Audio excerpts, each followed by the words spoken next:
Hi guys, welcome to this lecture on shipping for beginners.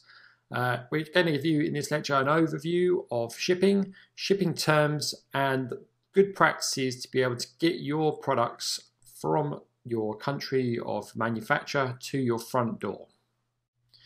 Okay, if you have followed the product criteria, we are always shipping by air. I really recommend this, I strongly recommend this when starting out. If you can't fill a giant shipping container, then you need to be putting your products on a plane and getting them sent this way.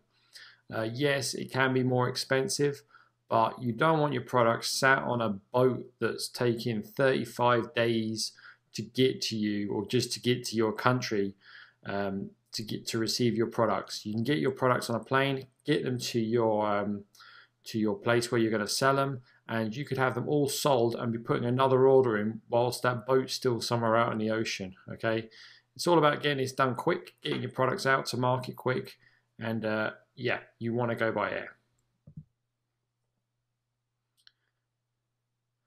Ask the factory to take care of your shipping. This is a very common approach, and some factories will just assume responsibility. Factories also get amazing shipping rates too. Yep, a factory will often just take responsibility for the shipping. They'll give you a shipping term that they use. It's an internationally recognized term.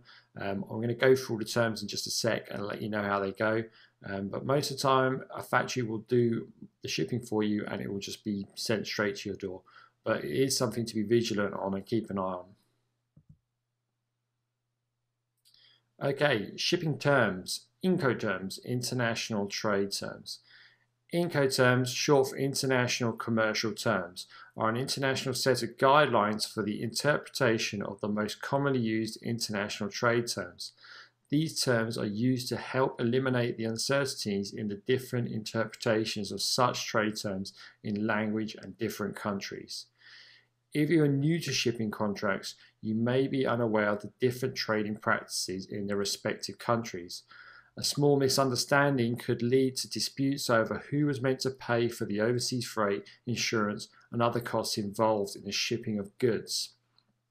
Okay, so basically, using these shipping terms, everyone in every country who ships goods use these terms.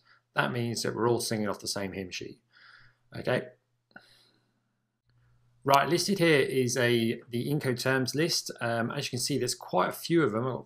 Well, 3.5 pages worth of Incoterms here. Don't worry too much about it. Most of these I don't think anyone uses, but I've listed them all here with their meanings underneath and explanations. Have a quick look through. Make sure you print this off and have it to hand. It's definitely something that if one of these comes up that you haven't seen before, you can check to see what it is. The main one that you see most is this guy here, FOB. That's the one you want, FOB, free on board. Once the goods are passed over the ship's rail at the port of export, the buyer is responsible for all costs and risks or loss of damage to the goods at that point. The seller is required to clear the goods for export. Okay, sounds a little bit like, oh my God, but your delivery company or whoever you choose, your factory will sort that out anyway. It all gets done automatically. It's just where the liability and responsibilities lie for the products in transit. Okay. Yeah, FOB is probably that. You might see some CIF and some CFRs, but use this, print this out, and keep it to hand. Okay. Another option to take into consideration is to get a DHL shipping account. I recommend doing this if your deliveries are small, as I found DHL to be quite expensive. And that's just me. I would check the prices yourself, get the size of your shipment and check with DHL. But it's a really good service, and all that is involved on your end is to supply the factory with your DHL number. Yet when you get a DHL shipping account, you'll get supplied with a customer number. You go to your factory in China or wherever, and you say, here's my DHL number, use that, and that's it. And a week or two later, your products will appear at your door, and everything's been done and sorted for you. It's an easy option, but you do pay a premium for it. Oh, excuse my photo up there. It's a little bit pixelated. I didn't realize it was that bad, but you get what it is, okay? Okay, hiring a shipping agent. Another good practice. Also, a shipping agent is a middleman, so therefore there's more money to be spent. But as your orders get bigger, a shipping agent is definitely worth an option to look into as your orders get bigger, because they are in touch with multiple shipping companies and savvy with all transportation methods that combined will get you the best deal. Shipping large quantities around the world can serve multiple complications, but a good agent can get this sorted out and any problems avoided quickly. Okay, yeah, a shipping agent's good. I would recommend that you do a few orders first and get a bit of money and get a bit of profit before hiring someone to do this for you. But I would involve a shipping agent sooner rather than later. Again, having a good agent is a relationship that you can build on. Once you start giving them regular business, then the discounts will come. Okay, customs and taxes. Something well, if you're shipping into UK, you can't do very much about. So customs will search your shipments and your orders, and they charge you for the pleasure. Yep, you'll get searched because they think you're a drug dealer, and then they'll charge you because they are wrong, you're not a drug dealer. Taxes as well. Different countries have different taxes, as do different countries have different customs setups. I'll read this out. Be aware that you may have to pay some customs or duty tax fee. This will be billed to your delivery address at a later date. Import taxes and custom fees will vary from country to country, and also with the type of products you're importing. Check with your local authority for more details. If you decide to use a shipping agent, then they will be able to advise you. Okay, yep, once you get your order through, you'll be packing and selling, and then a couple of weeks later, you'll get an envelope with a bill in it.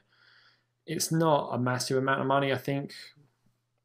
My last order was for a couple of £1,000 on a new product I'm setting up, and I think I got hit with a £40 bill. I think it was about that, maybe a little less than that. But yeah, it's something to take into consideration anyway. Okay, the conclusion. Do not put too much stress and thought into shipping, especially if you're not at this stage yet. People tend to worry about things that problems that they're not even facing yet. They're kind of looking into the future and then stressing over it. Please don't do that.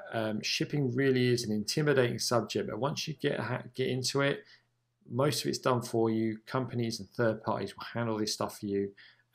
It's a quick and very fluid process. Try to use the factory for shipping until your orders start to get bigger, as their shipping rates will be much better. Yep, that's right, a factory is shipping orders out left, right and centre all over the world.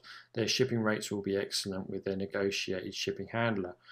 Definitely try to use them as much as possible.